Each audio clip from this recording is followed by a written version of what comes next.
Om Ajnanatimirandhasya Jnananjanasalakaya Chakshurunmilitam Yena Tasmai Sri Gurave Namaha.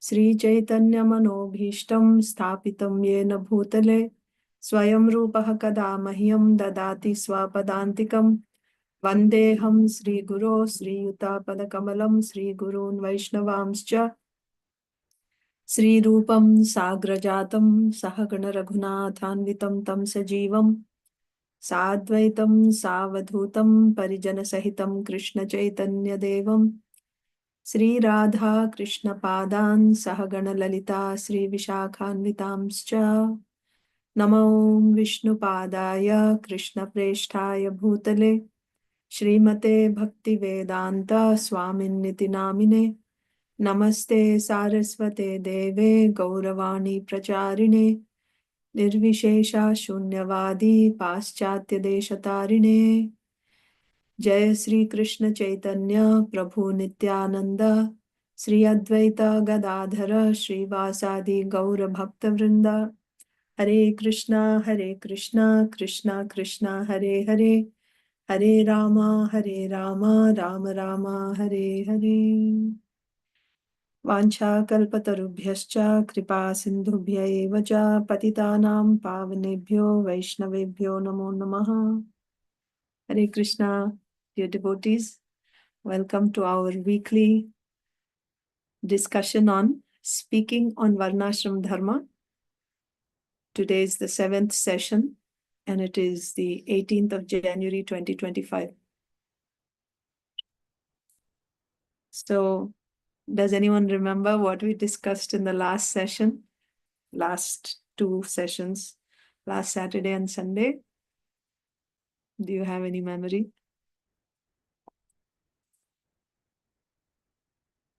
No?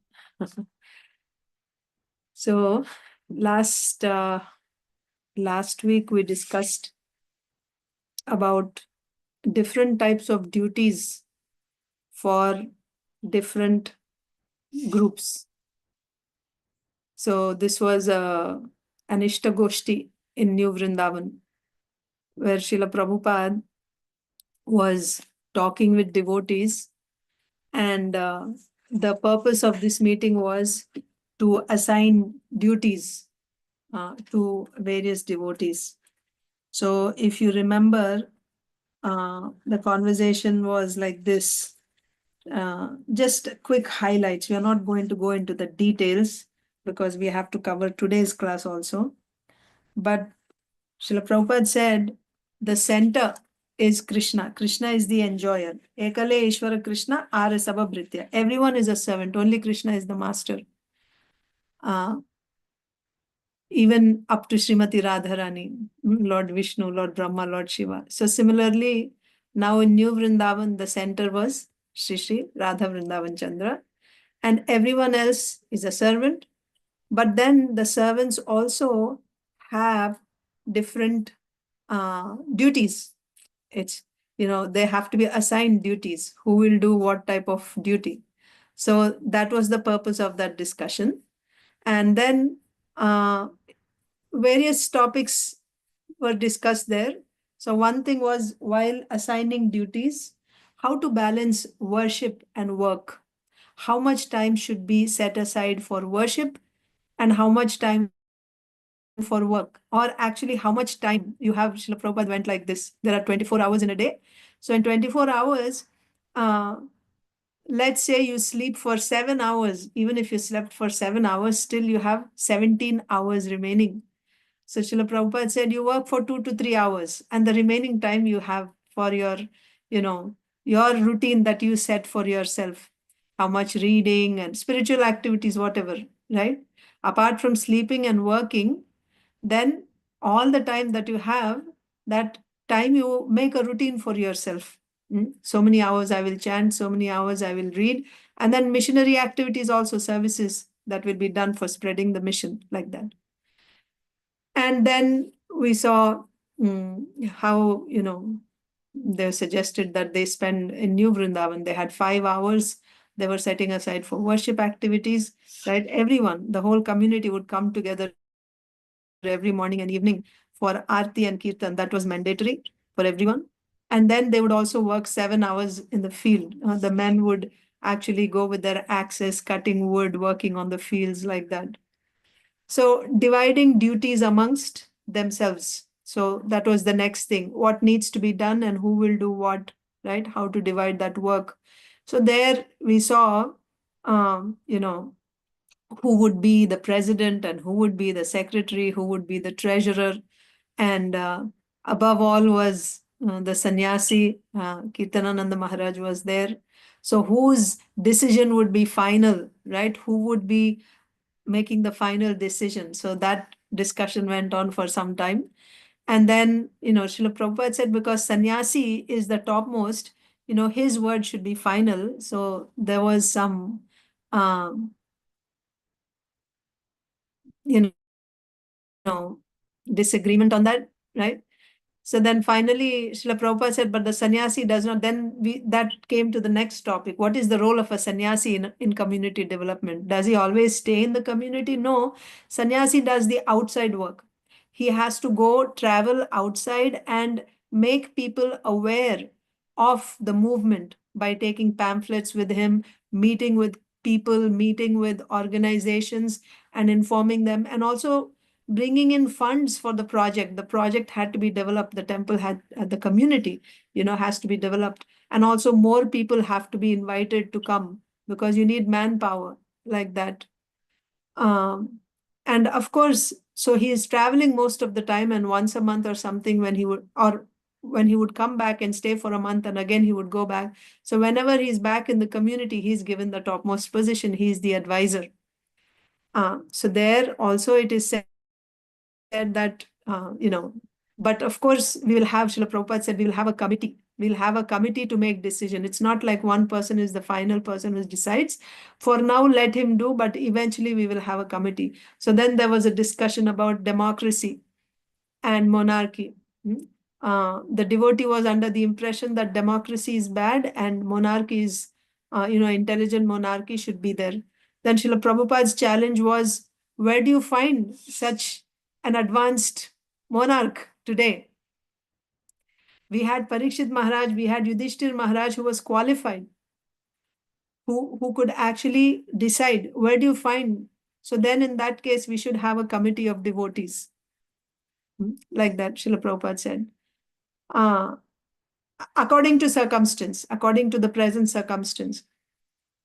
Then, of course, also the point was even Maharaj Yudhishthir and Parikshit Maharaj, they also would have, Brahmanas guiding them. It's not like they were completely independent in taking decisions. They would always take the advice. They are guided. And what are the Brahmanas advising? Where are they advising from? From Shastra. So ultimately, it is Shastra which is guiding a society. So Brahmanas are the head. They are guiding, advising from Shastra, and Kshatriyas are taking advice from Brahmanas, and then they're ruling. So like that it was discussed. And then finally, it was about we need manpower, right? So to build, so then we need more funds and we need more people. Mainly we need manpower. So then Srila Prabhupada said, everything will come, right? You will get money and you will get people, everything will come. And then what was the main source of income for the community? That would be cows, right? So they would have cows, and with cow milk, they would sell milk and milk supplies, and that would be the means of sustenance for the society. They would have their land and they will start cultivating their land. They're producing their food, and also they will have cows. So that's how it was discussed. So these were the topics that were discussed in our last session. So now we will go to the next chapter. This is, so the title of the last session was Different Duties for Different Kinds of People. Today's topic is spiritual communism. Spiritual communism. Let me share the screen.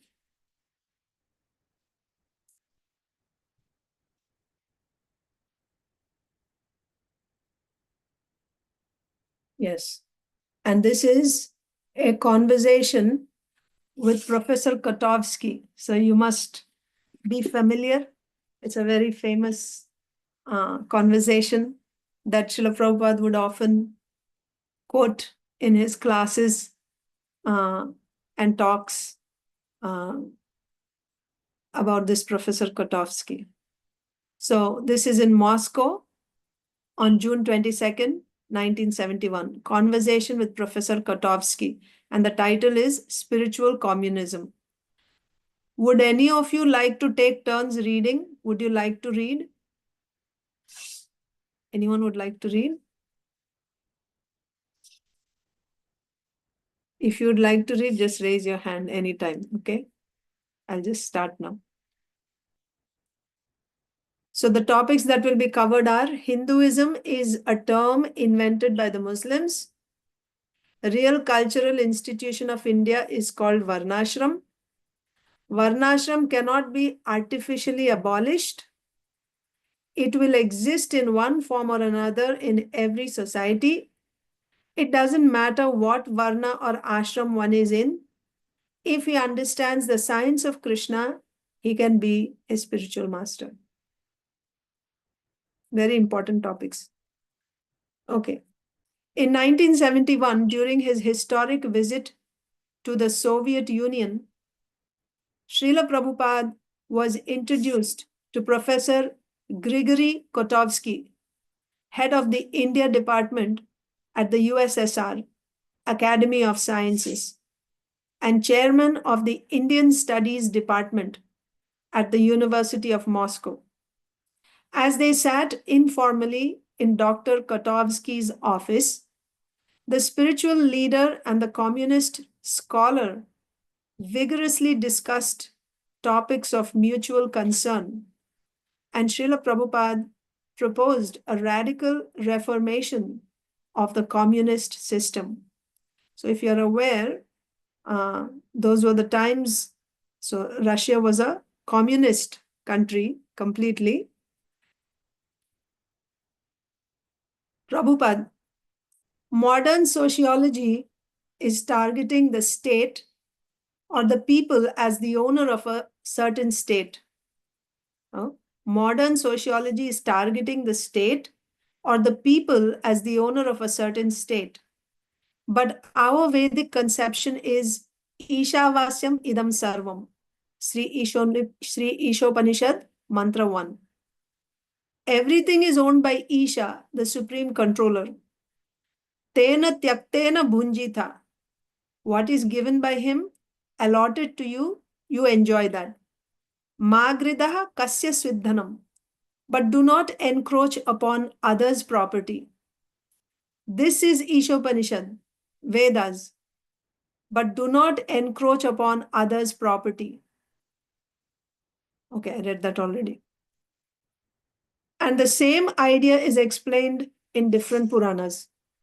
Srila Prabhupada is saying, the other day I was reading in that paper, Moscow News, there was a Congress, Communist Congress, and the president declared that we are ready to get others' experience to improve. So I think the Vedic concept of socialism or communism will much improve the idea of communism. Just like we are thinking in terms of human beings in the socialistic state, that nobody should starve, everyone must have his food. And in the Vedic conception of grihastha, householder, it is recommended that a householder shall see that even a lizard living in the room or even a snake living in that house should not starve. They should be also given food. And what to speak of others? The grihastha, before taking his lunch, he is recommended to stand on the road and declare that if anybody is still hungry, please come. Food is ready. Then if there is no response, then the proprietor of the household life, he takes his lunch. In this way, there are so many good concepts about this socialistic idea of communism. So I thought that these ideas might might have been distributed to some of your thoughtful men. Therefore, I was anxious to speak with you. So what is happening here is Srila Prabhupada is in Russia and is meeting with this professor, Professor KOTOVSKY, in his office in an informal way. And what is Srila Prabhupada's proposal? That I heard that I actually read in a newspaper from a communist congress. He's saying that we are ready to take others' experience in our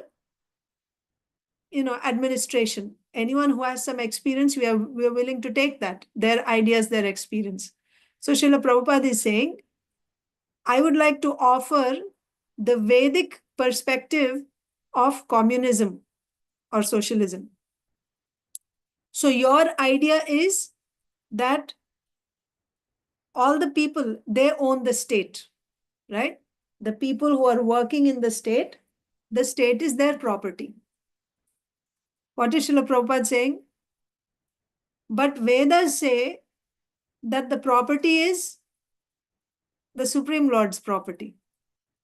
Ishavasyam idam sarvam yatkincha jagatyam jagat. This whole creation actually belongs to the Supreme Personality of Godhead. Then what should we do? What is our position? Tena tyaktena bhunjita. He has allotted a portion for each person, how much you should take, how much you can eat, how much you can enjoy. He has already allotted. So every person has a right to take what has been allotted for him. Srila Prabhupada also says, just like the child of a father, he has a right to his father's property. Because he is the father's child, so he can take he can live on his father's property, and he can eat, and he can, because it is his father's, he has a right on that. But magrida kasyas vidhanam, you should not encroach on others' allotment. Don't take what has been allotted to others. This is what the Vedas are saying. It is not that everything belongs to the people here. Actually, everything belongs to the Supreme Lord. But being the child of the Supreme Lord, everyone has a right on father's property, but they can only take what has been allotted to him. He should not encroach on others' property. Okay. Then what is the next point that Srila Prabhupada said? That Srila Prabhupada said that the socialistic idea is nobody should starve. Everyone should have sufficient food. No one should starve. So that is the motto of a communist society. Everyone should get equal rights. Nobody should starve, regardless of whether you are, whatever your position may be. Everyone should get equal, right? Everyone should. The point is, nobody should starve. Nobody should be deprived. So how does the Vedic spiritual communism or the Vedic perspective, how does this cater to this point? What to speak, in your socialist society, you're only considering the human beings. But the Vedic perspective is, why just the human beings? The Grihasthas, certainly they take care of human beings, not only the people who are in their house, but also after they cook, they go out on the road, and they're supposed to call out. When lunch is finished, cooked and offered to the Lord, you go out on the street and you call out, if anyone is hungry, please come. Prasadam is ready. 3 times you should announce. So if someone didn't hear the first time, then second time, then again third time. You may say that, where are we doing all these things now, Mataji? We are supposed to do. We are supposed to do that. So of course, that's the thing, right? We want to move. We want to move in that direction where we can actually. They would actually do that, I heard, in New Vrindavan. But yeah, that's the idea. Nobody should go hungry. They're taking care of everyone. Grihasthas means they're feeding everyone. And then what to speak of only human beings, even lizards in the house, lizards and snakes, they make sure, you remember, Srila Prabhupada tells about his father. He was a cloth merchant, and in his shop, he had, he was a cloth merchant. So in the night, these rats would come, mice. And if they don't find any food, you know what they do? They just go and bite on all the clothes and they just, destroy everything. So what was the solution? His father, Gaur Mohande, he would actually keep some rice in the middle of the shop in the night before going. So when the mice came, they know where to go. They just come, eat the rice, and go away without disturbing the cloth.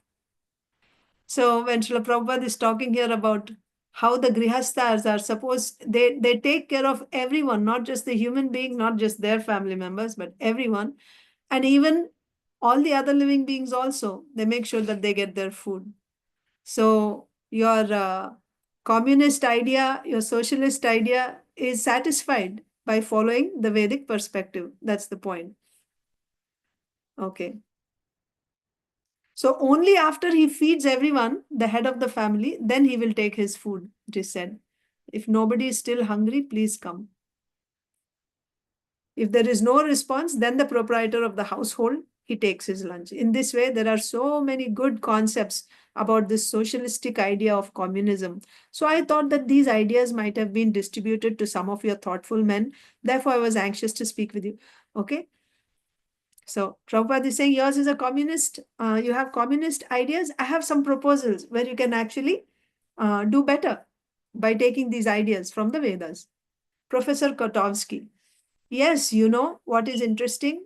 As it is here in our country, with our great interest in the history of old God, from this point of view, our institute translated into Russian, means Russian language, and published many, I may say, literary monuments of great Indian culture. So, what is this professor saying?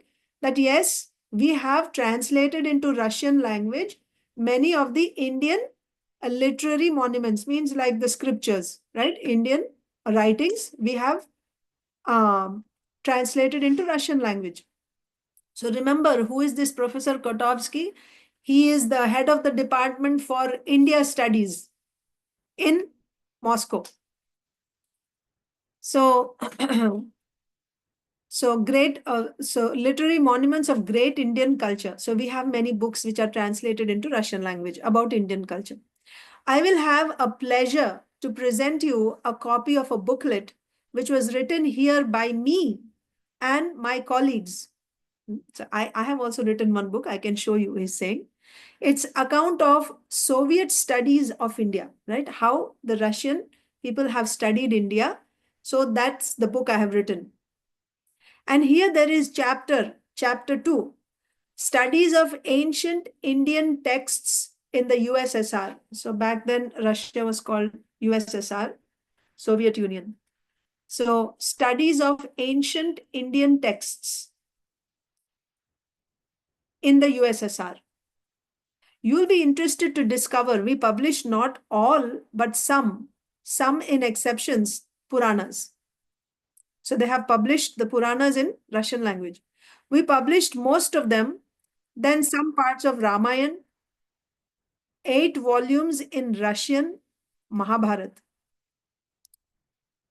Prabhupada. Now amongst these Puranas, the Srimad Bhagavatam is called the Mahapurana. So just observe how, in a conversation, Srila Prabhupada is guiding the person to, bringing him to devotional service or making Srila Prabhupada's point.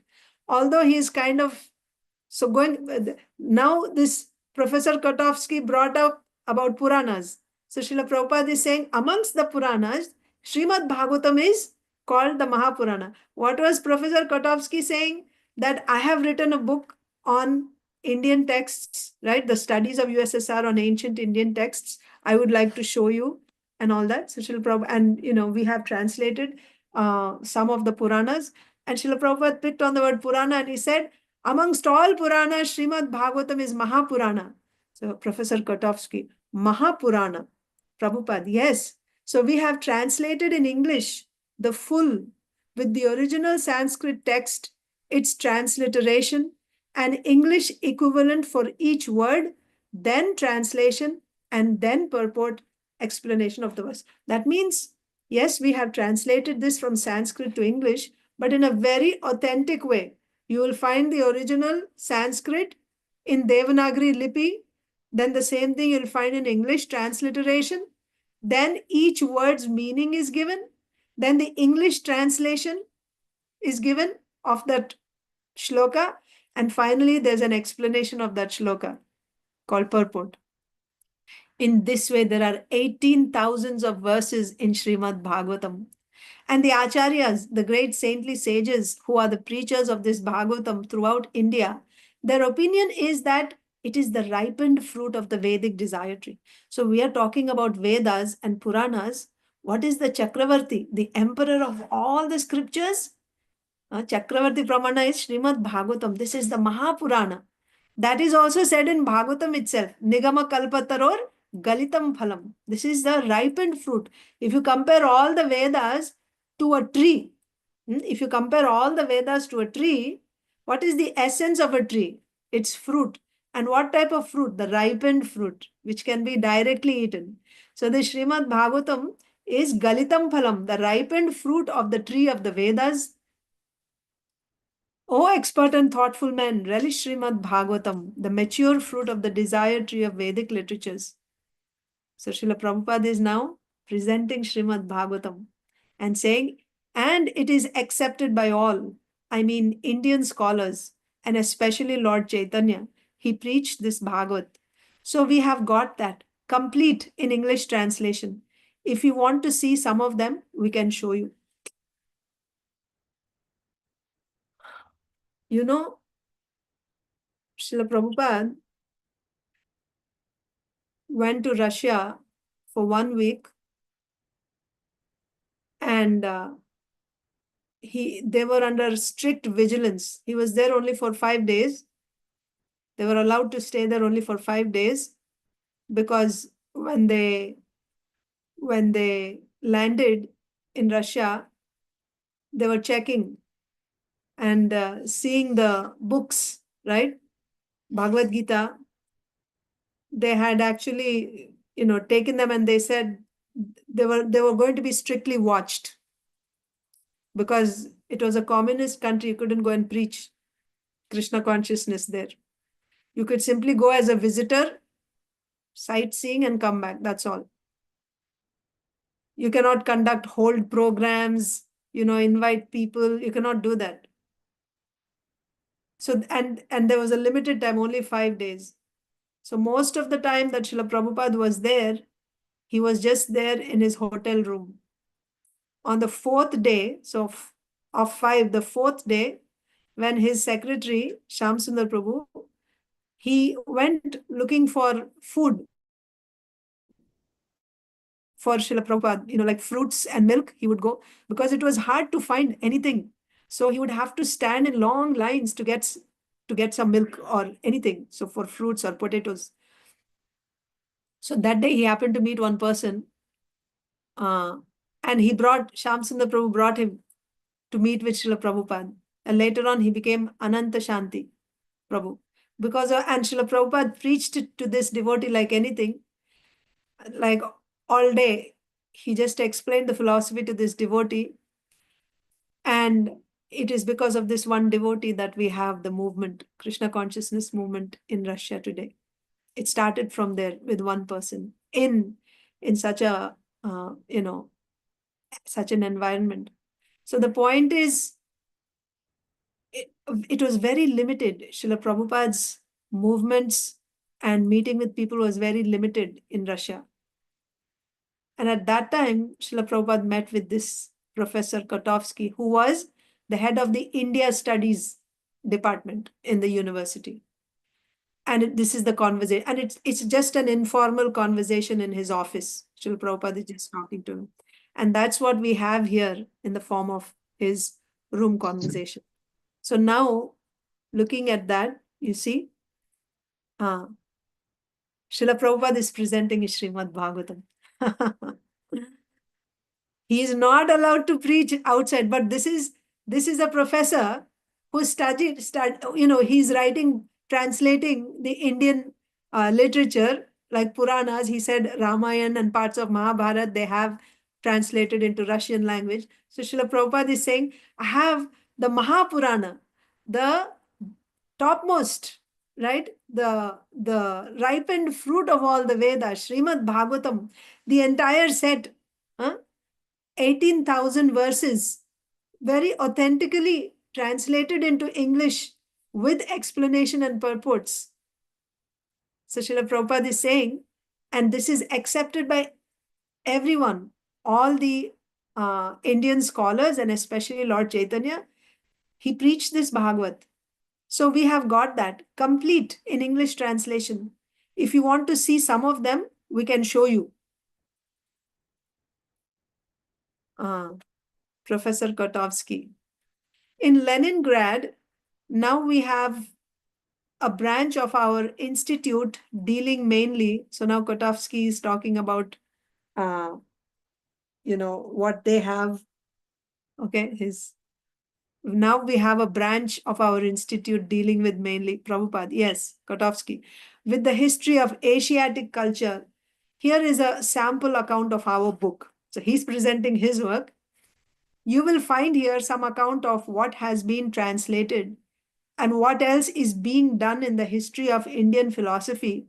And now with this Indian philosophy, history of Indian religion, and now with this what is Hinduism now, just now in India also, it is very simple account of.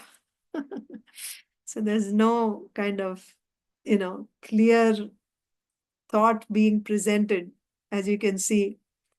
It's just kind of groping for words here and there, isn't it? Prabhupada. So now, earlier, Professor KOTOVSKY just shot the word Purana and Srila Prabhupada immediately brought Srimad Bhagavatam. Now he's saying Hinduism. This professor is saying, what is Hinduism now? Just now in India also, it is very simple account of Prabhupada. Hinduism is a very complex term, laughs.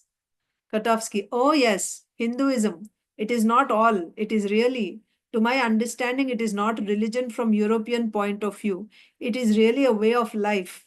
So he's saying Hinduism, according to European point of view, is not a religion, it's just a way of life. Prabhupada, yes.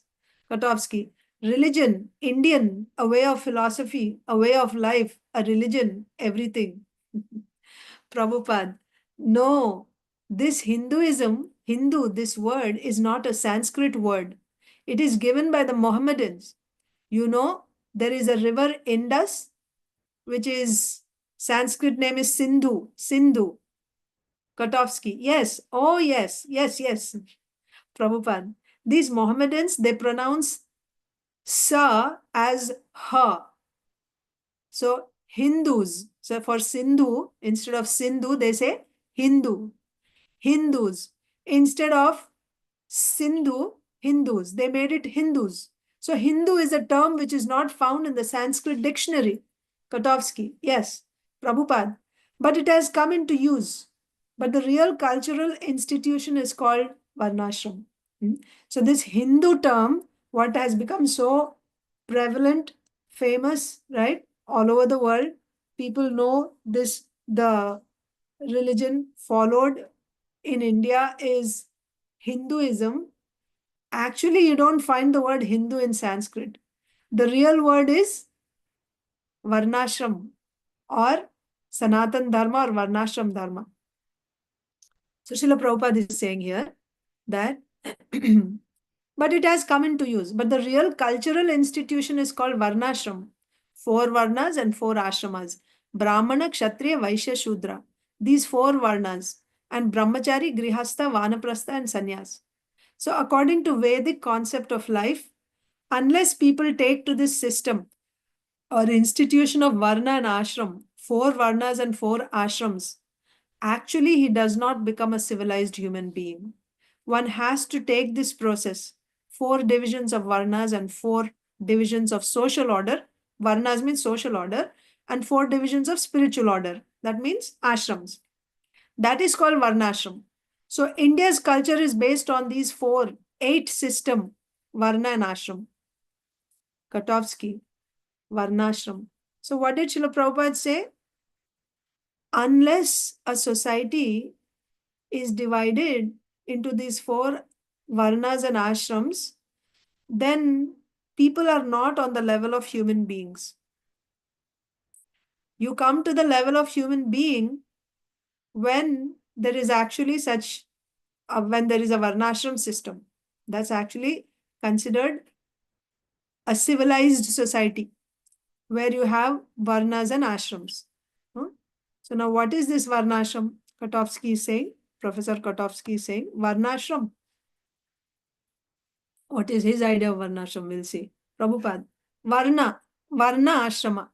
And in the Bhagavad Gita, perhaps you have read Bhagavad Gita. Yes, you study Indian Puranas, so you have read Bhagavad Gita.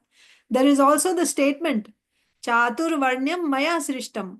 It is, this system is created originally by Vishnu. So as everything is creation of the Supreme, they cannot be changed. That is prevalent everywhere, like the sun. Sun is creation of the Supreme.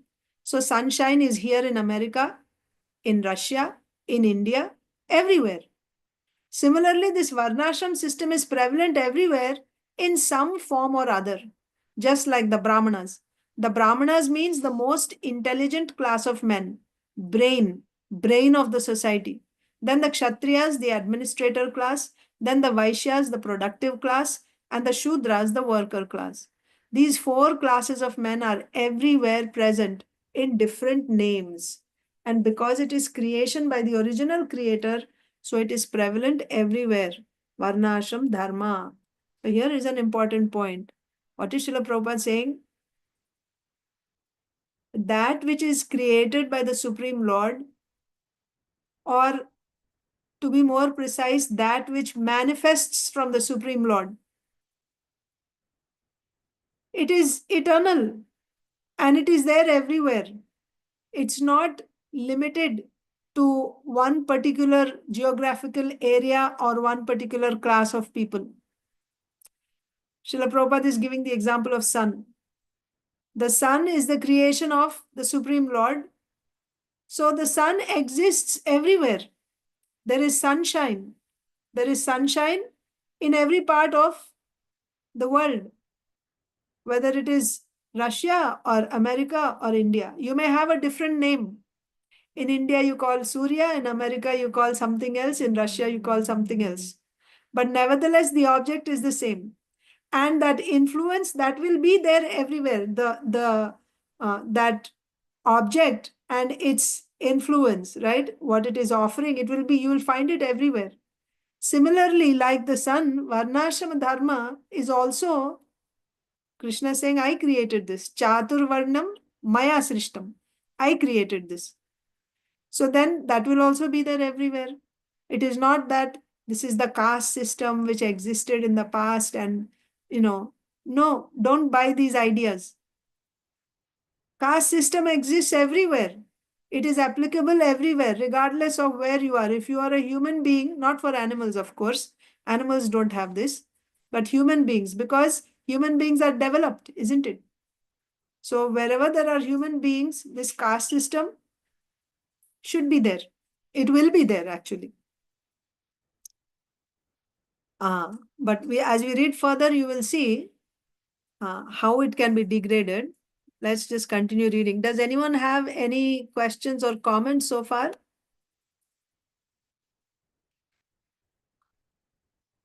Okay, then we'll just continue reading. Yes. This system is created originally by Vishnu. So we're reading about the sun. Yes. So sunshine is here in America, in Russia, in India, everywhere. Similarly, this Varnashram system is prevalent everywhere in some form or other. Just like the Brahmanas means the most intelligent class of men.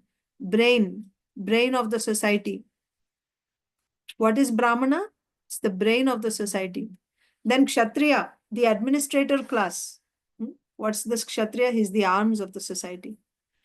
And the Vaishyas, the productive class. Productive class means the belly. And the Shudras, the worker class, legs. These four classes of men are everywhere present in different names. You may have a different name.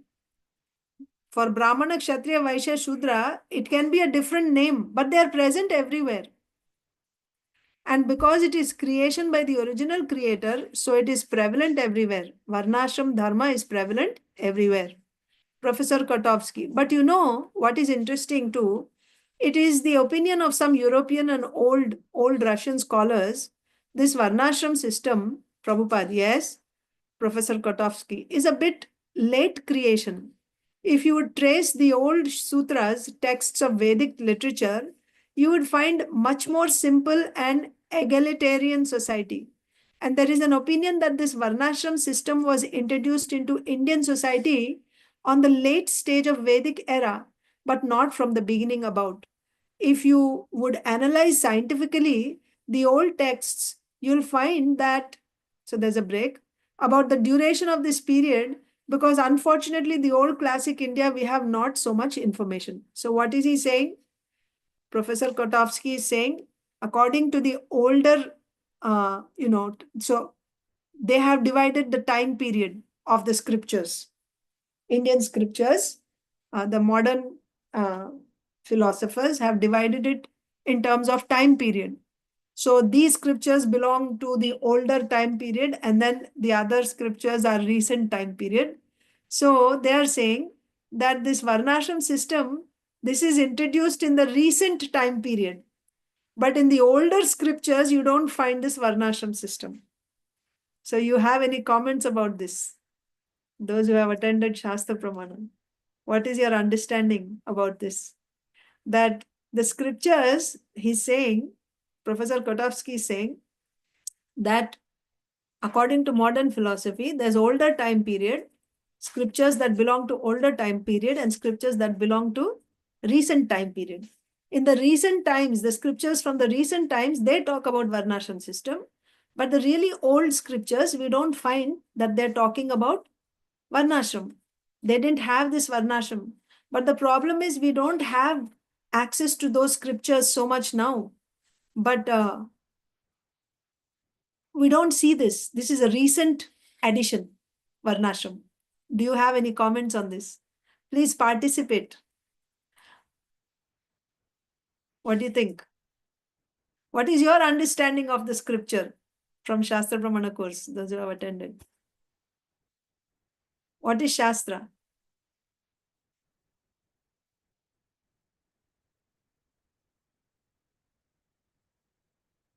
What is Shastra? Sacha Shastrameva, Sacha Vedameva, Veda eva, right? Shastra means Vedas. So, do the Vedas belong to a particular time period? Do the Vedas belong to old time period and new time period and middle time period? Is it like our school syllabus, right? In the 1970s, the middle school syllabus used to be like this, but now in 2000s, the syllabus has changed, and now this is what is the syllabus we find in the middle school social studies books. Is it like that for Shastras? Older scriptures and newer scriptures, and then there'll be something different? No. Shastras are apaurushaya. They're not written by anyone. Then how there will be changes? Shastras are eternally existing. Shastras are manifesting from the Supreme Personality of Godhead. When the Lord glances on Prakriti, at that time when all the living entities are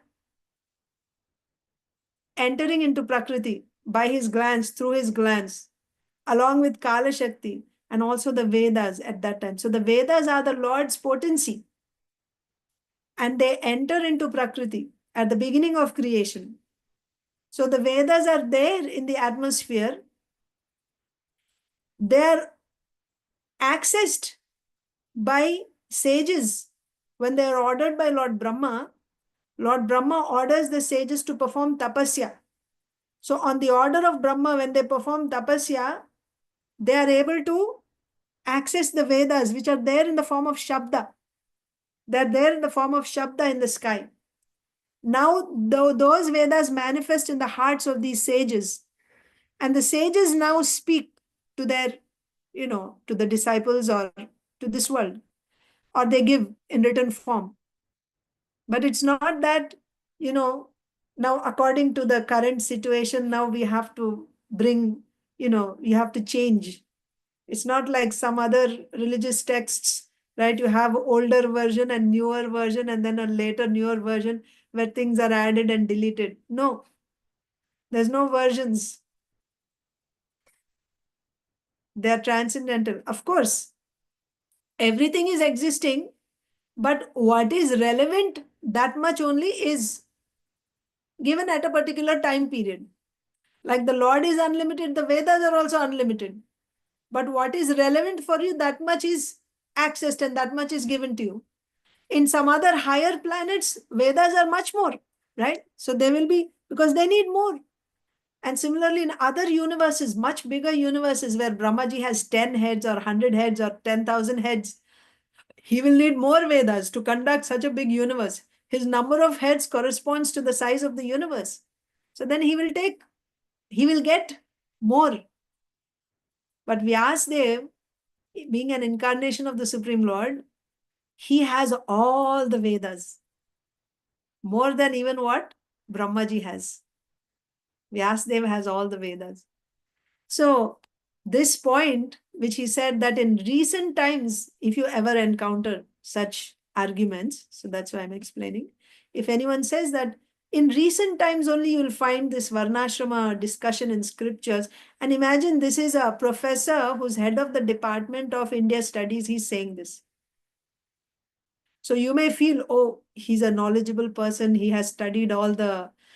No, you have to be firm. You have to be firm about what is Shastra saying. That is why we have to be educated first. When you are properly educated, regardless of what the position of the other person is, he may be a very, very highly posted, professor, but you speak what is there in Shastra. Because Shastra Pramana, what Shastra says is the Pramana, is the authority. So let's continue now. What does Srila Prabhupada say to counter this?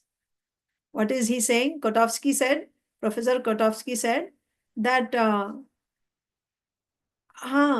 the duration of this period, you'll find about the duration of this period, because unfortunately the old classic India, we have not much information. So he's just kind of dismissing this idea of Varnashram, saying that that's from recent time. Original texts we don't find. What is Srila Prabhupada saying?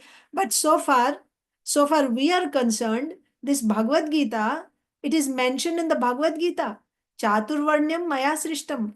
Now this Bhagavad Gita was spoken 5,000 years ago. So if you're saying in recent books only you will find Bhagavad Gita was spoken 5,000 years ago. Now, if you consider modern, history, for them 5,000 years ago, nothing existed. Nobody was living for them, right? So, Srila Prabhupada is saying, so they don't have any records of any books from 5,000 years ago. Because they said man was a caveman and living like monkeys in the jungles and all that. So this Bhagavad Gita was spoken 5,000 years ago. And in the Bhagavad Gita, it is said that this system of Bhagavad Gita was first spoken by me, Krishna saying, to the sun god. So if you take estimation of that period, it comes 40 millions of years. So whether the European scholars can trace out the history of at least for 5,000 years together, not to speak of 40 millions. Completely smashed, isn't it? He's saying this is recent. Srila Prabhupada saying recent? This is there in Bhagavad Gita. Bhagavad Gita was spoken 5,000 years ago. Do you have any records of writings 5,000 years ago? If that is recent, And in that Bhagavad Gita, Krishna saying, I spoke this, the same message. That means Chaturvarnyam Maya Srishtam. He said that 40 millions ago, 40 millions of years ago. So you have any record? You think that is still recent? So what can he say now? 5,000 years is also too much for them. What to speak of 40 millions? KOTOVSKY. Yes. Prabhupada. So we have got evidences that this Varnashram system is current at least for the 5,000 years Varnashram system. It's there since the beginning. Varnashram system is there in creation. But if you want it on record, Bhagavad Gita was spoken 5,000 years ago. And at that time, certainly 5,000 years ago, there was Varnashram system. So it's not just recent. And this Varnashram system is mentioned in the Vishnu Purana also. Varnashramācāravata purushena parah puman. Vishnu Purana 389. Varnashrama Acharavata. So that is stated in the Vishnu Puran. And so Varnashram Dharma is not within any historical period calculated in the modern age. Yes. So you don't mistake Varnashram Dharma to be some social evil, some caste system which existed in some time period in India. It's not like that. Unfortunately, that is how we were all educated in schools, isn't it? When we were in schools, the caste system was depicted as an evil of society, as a taboo that, it is shown as a bad thing. But Varnashram system, it is not, first of all, it is not created by any human being. This Varnashram system, Krishna is saying, I created it. It's there since the beginning of creation. But if you want it on record, at least 5,000 years ago, it was there. Krishna is saying in Bhagavad Gita. And it is natural. It's a natural system. We'll read that also. And we find references to this Varnashram system in the Puranas, in Vishnu Purana. The point is, the bottom line is, Varnashram system is not from a particular time period of modern history. No. It is natural. In the Srimad Bhagavatam, the comparison is given, just like in your body, in my body, there are 4 divisions. The face, facial, or the brain division, arms division, belly division, and leg division. Similarly, by nature's way, these 4 divisions are existing in the social body. You may take history wherever you begin, but this is existing. Yes. So you are talking about recent history, Varnashram was there? No. Prabhupada is challenging. You can take any time period in history, wherever. You will find these 4 divisions. What are the 4 divisions? Head, arms, belly, and legs. These 4 will be there. Just like when you take a body will have a head, arms, belly, and legs. That function is required. Similarly, for a society, you need a head division, arms division. Head division means Brahmana division, arms means Kshatriya, belly means Vaishya, legs means Shudra. At any time in history, you can find these 4 divisions. A class of men, they are considered to be brain. A class of men are considered to be arms or administrators. A class of men are called productive class. So there is no need of tracing the history. It is naturally existing from the day of creation. It's not from any particular time in history. It's there always. From the day of creation, it's there. Now, KOTOVSKY. According to so many, you have just told that in many societies there are 4 divisions, but the case is not so easy to distinguish. For instance, one can group together different social classes and professional groups into 4 divisions in any society. There's no difficulty. Only difficulty, for instance, in socialist society of our country and a socialist society, how can you distinguish productive group and workers? So now KOTOVSKY is saying, in a socialist society, how do you find these groups? Brahman, Kshatriya, Vaishya, Shudra, how can you identify in a socialist society? Especially his question is about the Vaishyas and Shudras. There's no problem in identifying Brahmanas and Kshatriyas, but Vaishyas and Shudras, he's asking, Prabhupada. Just like you belong to the intelligent class of men. He's a teacher, professor, Pathan, right? So you are a teacher, intelligent class of men. Intelligent, yes. So, Prabhupada, so this is a division.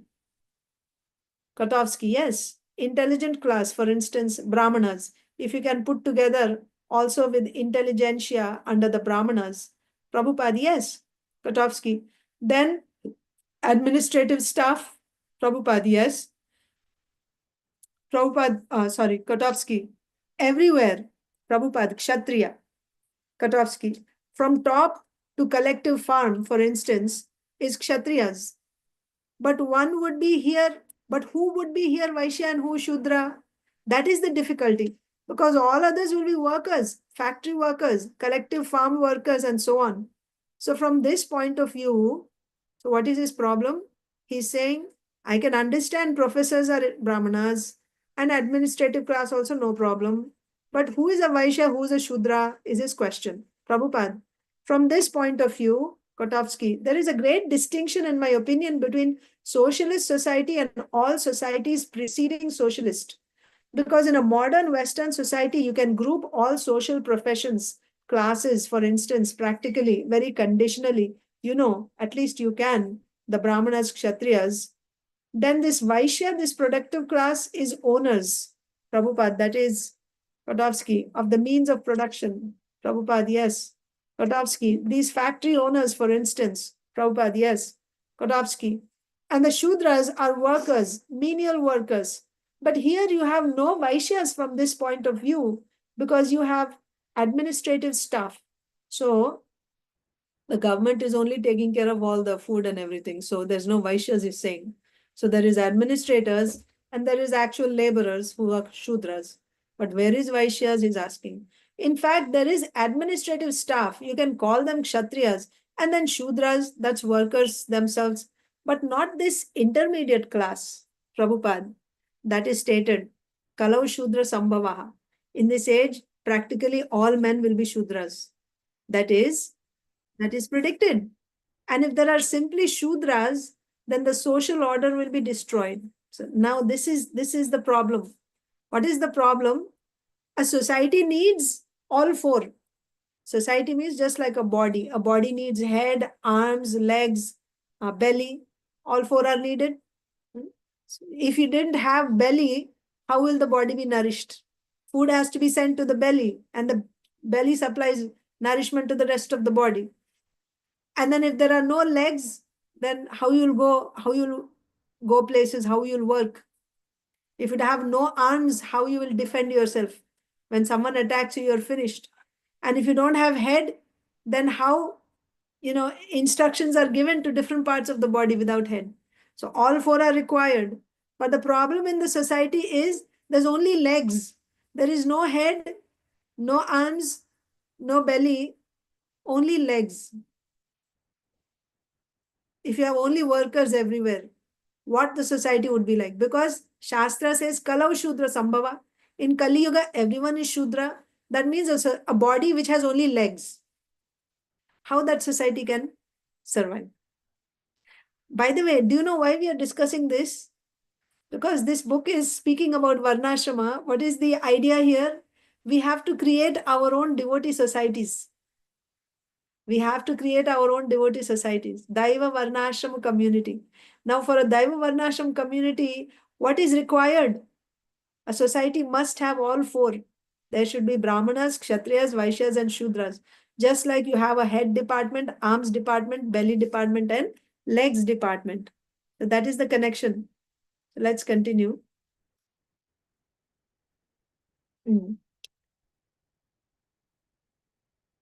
That is stated, Kalau Shudra Sambhava. In this age, practically all men will be Shudras. That is predicted. But if there are simply Shudras, then the social order will be destroyed. Just like in spite of your state of Shudras, a Brahmana is found here. You're a Brahmana, supposedly, right? Professor KOTOVSKY are teaching. So actually, society is filled with only Shudras, but there's one Brahmana. And that is necessity. If you do not divide the social order in such a way, then there will be chaos. That is the scientific estimation of the Vedas. You may belong for the time being to the Shudra class, but to maintain the social order, you have to train some of the Shudras to become Brahmanas, some of the Shudras to become Kshatriyas. You cannot depend on the Shudras, then there will be chaos. Neither you can depend only on Brahmana. What is the next point now? Because the society needs all four. For the society to function properly, you need all four. What is the current situation? There's only Shudras everywhere. What to be done? What is to be done? There's only Shudras everywhere. But if there's only Shudras, the society has no direction. It's not progressing. It won't be able to survive with only Shudras. You have no idea of what is the goal of life. It's only going down, down, down, down, down, the society, isn't it? So Srila Prabhupada is saying from within the Shudras, now you have to train some of them as Brahmanas to do the activity of Brahmana. We discussed this before also, but the thing is, by force, the current system, either of education or of jobs, career, it is forcing, artificially forcing everyone to work like Shudras. Actually, everyone has a swabhava. Everyone has a swabhava, a nature. What is that swabhava? Swabhava is formed based on the influence of the modes. Every living entity has a particular influence of the modes on him. Based on those modes, that means a particular combination of sattva, rajas, tamas. Based on that influence of modes, you have a particular swabhava.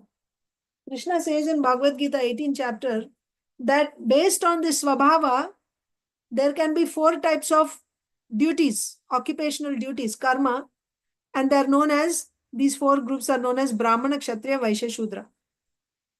That means this swabhava is there already inherently in every person. Inherently means in his subtle body. Atma has no swabhava like this. Atma's swabhava is to render devotional service, right? Jivera swarupa hoy, Krishnara nityadas. But that Atma which is now in avidya, which is covered by avidya. Avidya means it's a component of Maya.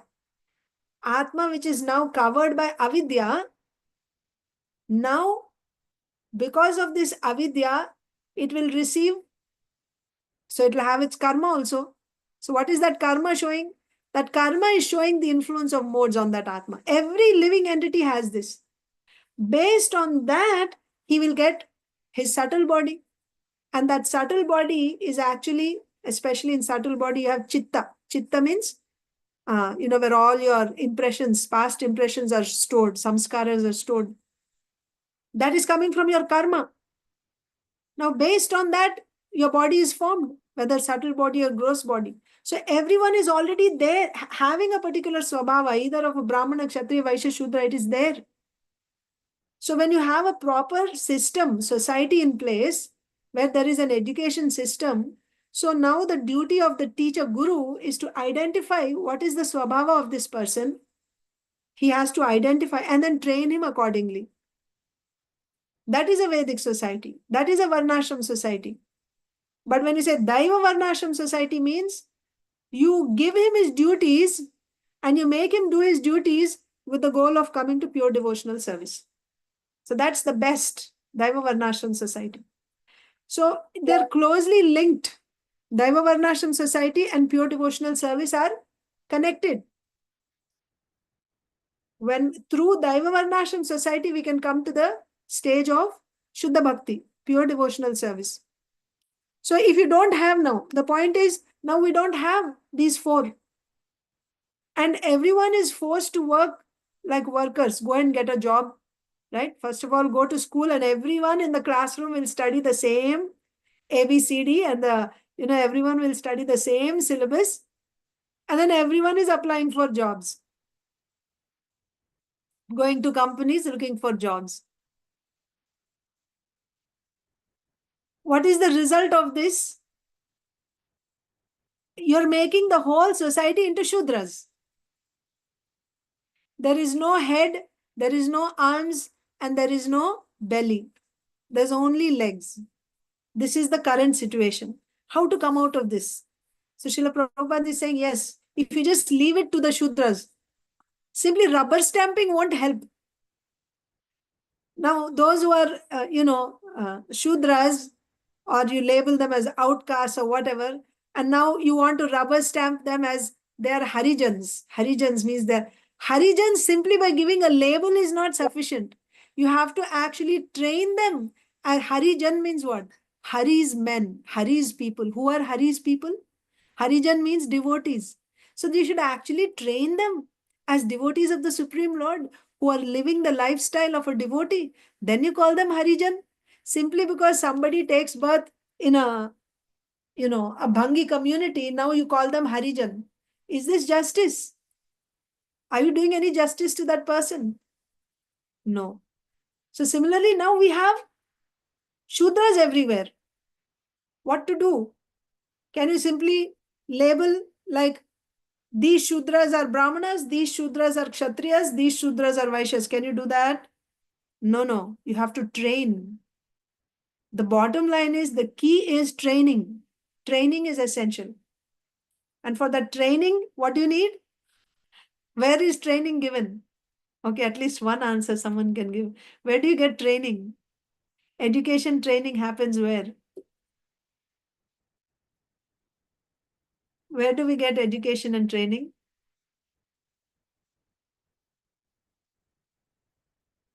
Isha, where do we get education and training?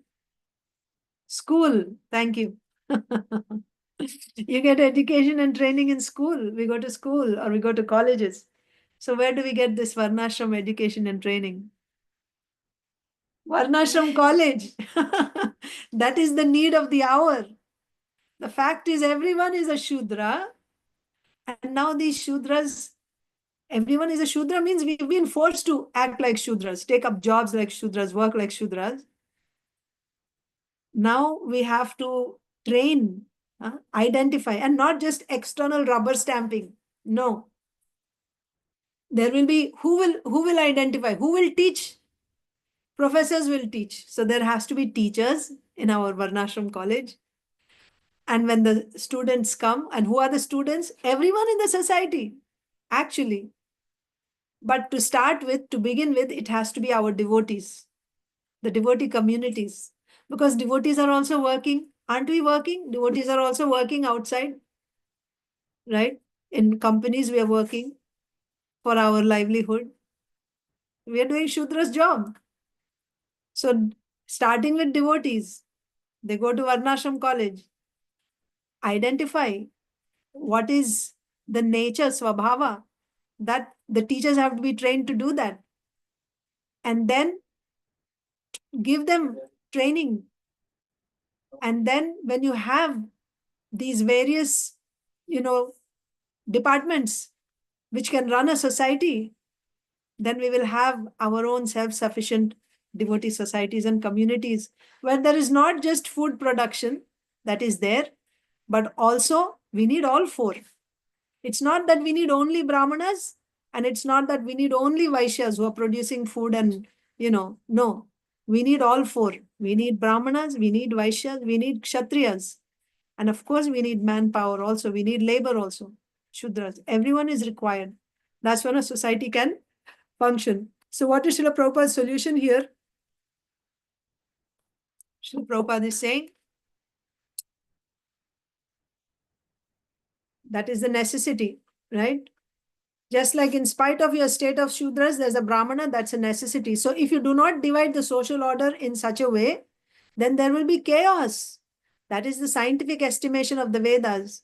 You may belong for the time being to the Shudra class, but to maintain the social order, you have to train some of the Shudras to become Brahmana, some of the Shudras to become Kshatriyas. You cannot depend on the Shudras. Then there will be chaos, right? Like democracy, when we say today's democracy, there is no training given to the Shudras, and then the Shudras are given the right to choose who will be the leader, who will be the king. But originally, who chose the king? The Brahmanas would choose the king because they are the intelligent class. They are the head of the society. They choose the next ruler who is capable of ruling. And if they find that one ruler is not capable, like King Vena was, the Brahmanas will remove him, dethrone him, and they will appoint somebody who is fit to be the king. But in present society, who chooses who will be the king? The Shudras choose. So that is not going to work. It's going to be chaos, Srila Prabhupada is saying. If you do not divide the social order in such a way, then there will be chaos. That is the scientific estimation of the Vedas. You may belong for the time being to the Shudra class, but to maintain the social order, you have to train some of the Shudras to become Brahmana, some of the Shudras to become Kshatriyas. You cannot depend on the Shudras. Then there will be chaos. Neither you can depend only on Brahmanas, right? Brahmanas, they can give advice, but they cannot rule, right? They cannot rule. Brahmanas don't rule. They will give advice. Just like to fulfill the necessities of your body, there must be a portion called the brain. There must be a portion called the arms. There must be a portion called the stomach or the belly. And there must be a portion which is called the leg. The leg is also required. The brain is also required. The arm is also required for cooperation to fulfill the mission of the whole body. That's the point. To fulfill the mission of the whole body, each one has a role to play there. So any society you conceive, unless there are these four divisions, there will be chaos. So you can name it whatever society, socialist society, communist society, capitalistic society, whatever you want to call it. Unless all four divisions are there, that society will be in chaos. It will not be properly going on. The society will not be going on properly if all four divisions are not present. It won't go on smoothly. There will be some disturbance. Brain must be there. So maybe the next section we can, I'll just finish this. So at the present moment, there is scarcity of brain. Whose brain? Brahmanas. I'm not talking of your state or my state. I'm taking the world as it is, the brain. Formerly, the Indian administration was going on in monarchy. Just like this picture is a Kshatriya king. I'm assuming it's Parikshit Maharaj's probably on Bhagavatam. Before his death, he renounced his, royal order, and he came to the forest to hear about self-realization. So if you want to maintain the peace and prosperity of the whole worldly social order, you must create a class of men very intelligent, a class of men very expert in administration, a class of men very expert in production, and a class of men to work. That means Brahman, Kshatriya, Vaishya, Shudra. That is required. You cannot avoid it. That is the Vedic conception. Mukha bahuru padebhyaha. Mukha, they say mukha. Mukha means face. Bahu means arm. Uru means belly or waist. And pada means feet. So anywhere, either you take this state or that state. It doesn't matter. Unless there is a smooth, systematic establishment of these four orders of life, the state or the society will not go very smoothly. So that will be the conclusion for today. Unless you have all four groups, Brahmana, Kshatriya, Vaishya, Shudra, there will not be any, the society will not move smoothly. Unless you have all four. It's not sufficient to have one or two or three. You need to have all four. Then the society can go smoothly. And this can be on a smaller scale and on the bigger scale also. It can be just one community, devotee community, or it can be the whole state, right? Country, kingdom. All four are required. So that was today's discussion. We will continue tomorrow. Does anyone have any comments or questions or discussion?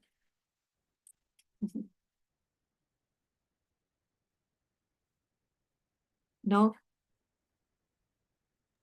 That is full question only. Mataji, question? మొత్తం క్వశ్చనే కదా అంటున్నా. Acha, everything is a question. Okay. Discussion then. See, Prabhupada told that time only, even he first time he went Russia and he told to that professor, that means he is completely on the Varnasrama. We have to, what is that? Start the Varnasrama. In that mood only there, Prabhupada. But Yeah, this was uh, 1971, back then only. Yeah. before that we saw that 1965 or 66 69, last last time, class. 69, New Uh, Vrindavan. Yes. yeah. There also he mentioned the Varnashrama only. But up to this time we don't know anything. But now we know also going front how it is. I sometimes feeling it is difficult. So sometimes thinking, oh, children means uh, how to we are sending to colleges, schools outside they're studying everything. Then after that, what we'll do? We will send to jobs or not sending. These are something question mark only. How many times hearing also? That means uh, that complete Shraddha or that is not there in this Varnashrama. I am feeling like that if that immediately it is coming means from 1 year, 1.5 year onwards, I am hearing about this Varnashrama. But still, uh, whatever we are following, the same only we are following. Even 1% also we are not going front. Then when we'll do this all? Ah, Mataji, see, when everything that happens, it unfolds gradually. Anything, you can just take any example. The first step is you'll get to, if you want to, what do you say? Let's say you want to start a garden in your house. You may be from a family of, farmers, so you know how to do. But a brand new person who doesn't know anything, first thing is you have to get knowledge, isn't it? How to do, what are the different steps that have to be done. So first step is awareness, getting knowledge about that. That is the initial step. After you gain the knowledge, then the next step will be you will start slowly, things will move forward. ఇల్లలగ్గానే పండగ కాదంటారు చూడండి.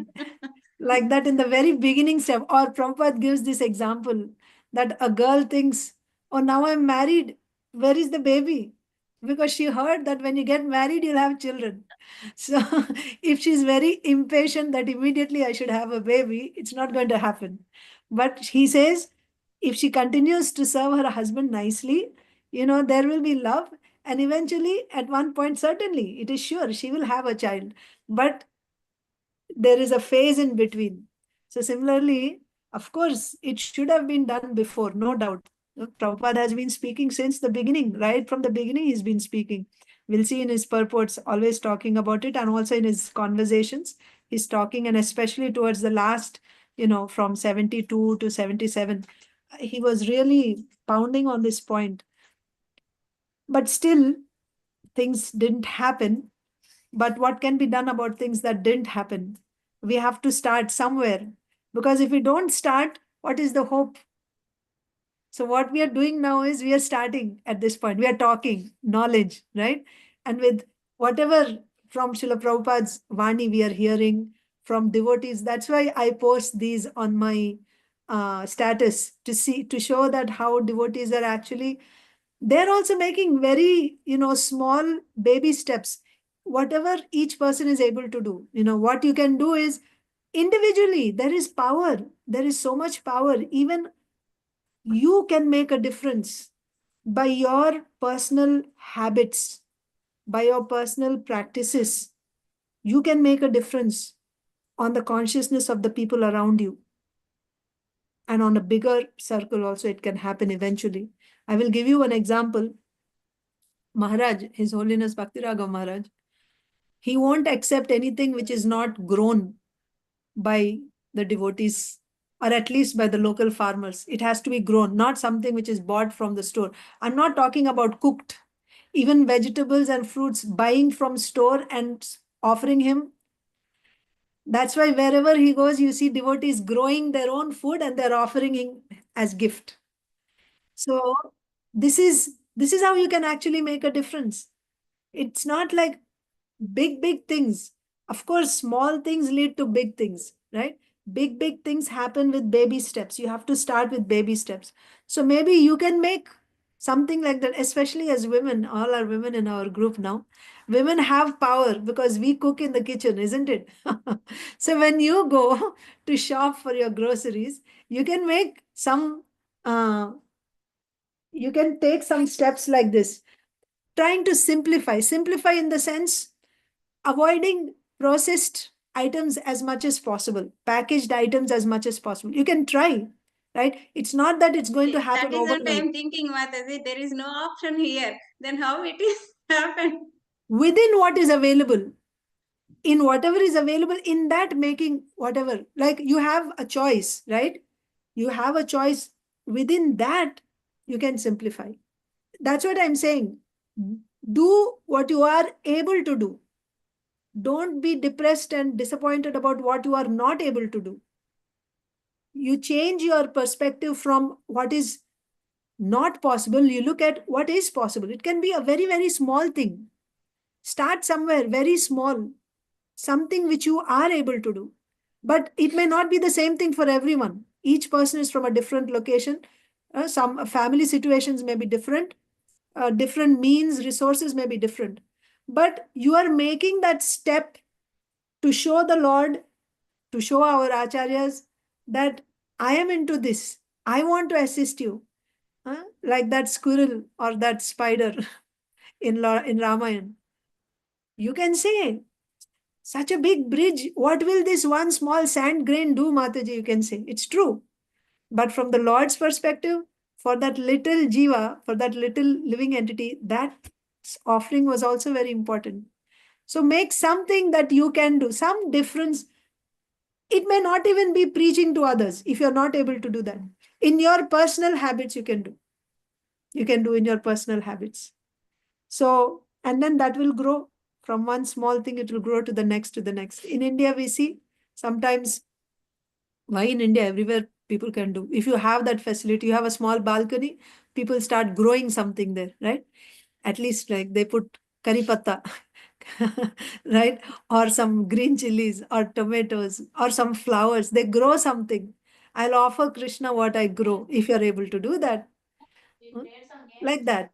So whatever is able, whatever, make one small step, take one step. Like we tell people when you preach to people, you say, just chant one round, right? Start with chanting one round. So similarly, in this also, Varnashram system, make one small thing that you want to do. What is it compared to the big mission for the whole world? Is it of any value? Oh, this is my contribution, what I am able to give. It may not make a big change, but from Lord Ramchandra's perspective, he appreciated that. Ultimately, we want to please the Supreme Lord. So now we are reading here, this is awareness, right? Speaking about Varnashram Dharma, this is awareness. Of course, it's a long journey. It may not even happen in my lifetime, no problem. But I put my stone. I did my contribution in the building of this vast bridge, in the building of this project. I did my part, like that. Allah. So what you can do is you can discuss this with your one or two friends or a group of devotees there, and you discuss, read the Yes, book. Mataji. Thank you. Very well. Anyone Hare else? Krishna Mataji. Mataji, Jai Lakshmi Mataji, Hare Krishna. Mataji villages లో మామూలుగా ఇక్కడ చాలా చోట్ల ఇంట్లో గాని అంతా vegetables అన్ని పండించుకుంటున్నారు మాతాజీ. ఆవుల్ని పెంచుకుంటున్నారు.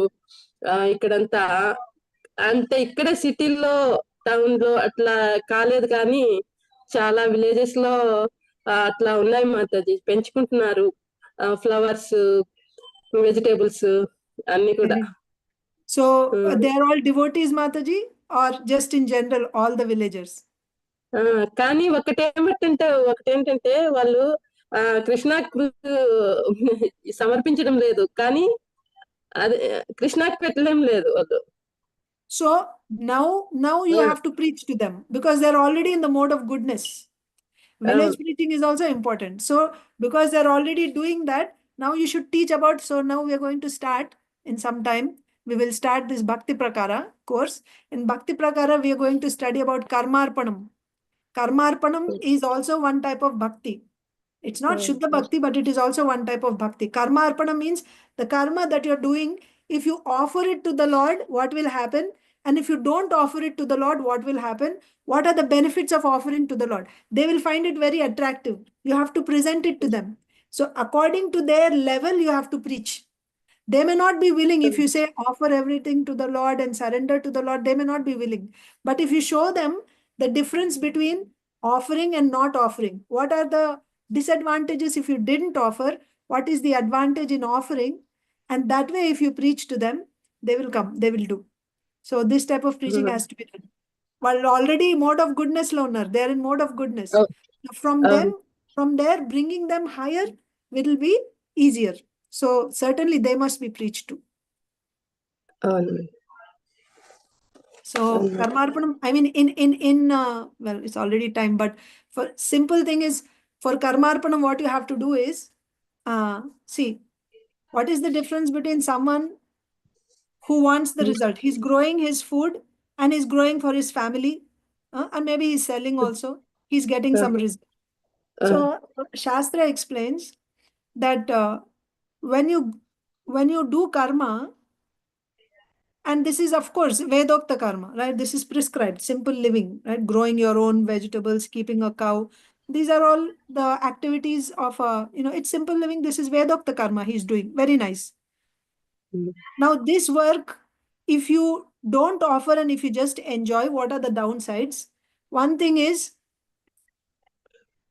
the result that you get by not offering is very, so there is క్లేశ భూరి 3 పాయింట్లు అన్నమాట. క్లేశ భూరి, అల్పసారాణి, క్లేశ భూరి, అల్పసారాణి, and then the last one is, it will actually bind you to this world. I forget that word, what it is called. It will bind you. So klesha bhuri means karma is it involves lot of hard work. Growing food, is it easy? In hot sun, you have to work, right? You have to work. It's a very difficult work. Doing karma, it involves lot of hard work. But even after doing that hard work, the result is very little. You can ask any farmers, right? After so much hard work, if you're simply surviving, that is considered sufficient. It's not that now with that money you'll be, becoming so opulent or anything. Not like that. So in karma, it's lot of hard work. The result is meager. And sometimes if there is any fault in doing that karma, you can get zero result also. Just like, let's say, there is some disease, right? Then the whole crop is destroyed, or there was no water, no rain, no crops. All of a sudden there was, just at the time of harvest, not harvest, puta వచ్చిన తర్వాత, at that, just when the flowers have come, all of a sudden there is rainstorm, tufan, cyclone. So everything is destroyed. You get zero result. That means after putting all that hard work, also there is no guarantee of getting the result. So this is for karma. If you're doing karma and you don't offer to the Lord, you want the result, it involves a lot of hard work. You get very little result, and that result can also be zero. You may not get the result also sometimes. And finally, because you're taking the result for yourself, it will give you bondage. You will be stuck in this samsara. Life after life after life, you'll be stuck in this samsara.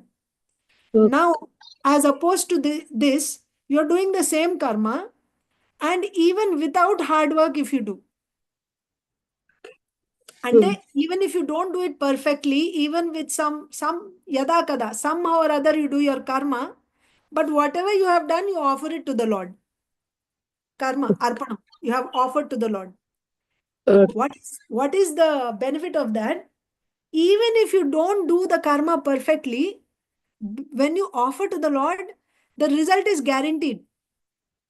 The result is guaranteed, Not only is the result guaranteed, you will also become free from samsara. It will remove that bondage you will not get by doing this. That means you're getting result what you want, you offer it to the Lord. So how you offer it to the Lord? You give it off to the Lord and you say, my Lord, this is yours. Now you can give me whatever. That means that has to be there. You're offering it to the Lord and I will accept whatever you give.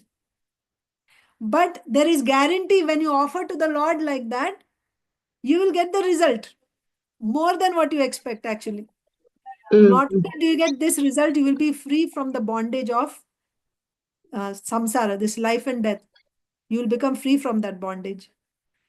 So these are the benefits of doing karma arpanam. And even more than that, next step is this I'm telling you.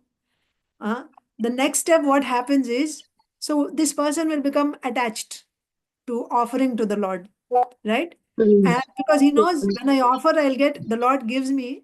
So he'll go again, my Lord, he'll offer this karma and he will ask. So here we are talking about this sakama person. That means he wants the result.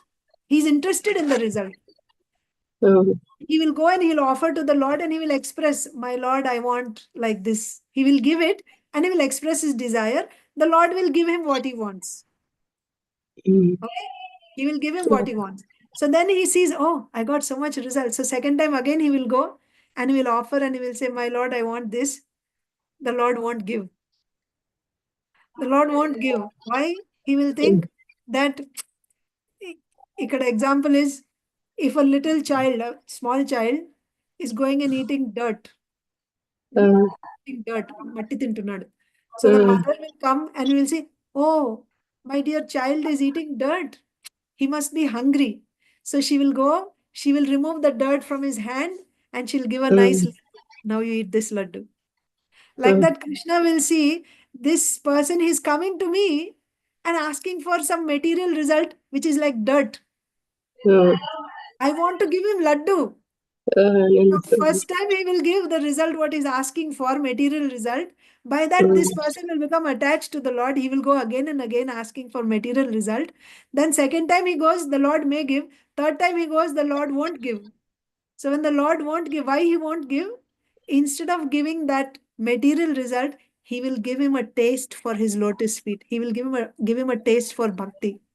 So that way, he's actually from beginning with Aropasiddha Bhakti. Aropasiddha means he's offering his karma to the Lord because that karma is going to bind me. But by offering to the Lord, that is actually bringing him to the level of developing taste for the Lord's lotus feet. And the Lord brings him to higher and higher levels of bhakti. So someone who is not even offering to the Lord, who is not directly taking to worshipping the Supreme Personality of Godhead, taking to devotional service, this should be made a rule for everyone. Everyone must offer all their karma, even if it is dushkarma also. It should be made a rule that everyone should offer their karma to the Lord. So, and how do you offer? Idi kuda undi. How do you offer? Manasulo, in your mind, you think, you just chant, Sarvam Narayana Samarpayami. I'm offering this work to Lord. I'm offering this. The vegetables that I'm just offering this to Lord Narayan, to Lord Vishnu. I'm offering these flowers. Just like, and then you take it simply by your mentally desiring or by simply uttering that I'm offering it to the Lord, you have offered it to the Lord. And once you offer it to the Lord, step by step, beginning with this type of bhakti, it will bring you to higher and higher levels of bhakti. So people, that's why it is an advantage if people are already in the mode of goodness, doing Vedokta karmas like this, growing their own. In villages, we must preach to them. They can actually take to bhakti by this process. Offering their karma to the Lord is very important.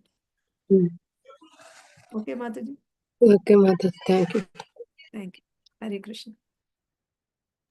Hare Krishna, Mother. Hare Krishna. Thank you, Mataji. Very nice. Okay, any other comments, questions? So shall we end here? Thank you all so much for joining and thank you for your participation. So hopefully we'll have class again tomorrow. Yeah, we will have tomorrow. Srila Prabhupada ki jai. Daiva Jai. Varna mission की जय जय, समवेत जय गौ वृंद की जय। जय जय वाञ्छाकल्पतरुभ्यश्च कृपा सिन्धुभ्येव च पतितानां पावनेभ्यो वैष्णवेभ्यो नमो पतितानां नमः। पावनेभ्यो वैष्णवेभ्यो नमो नमः। Thank you.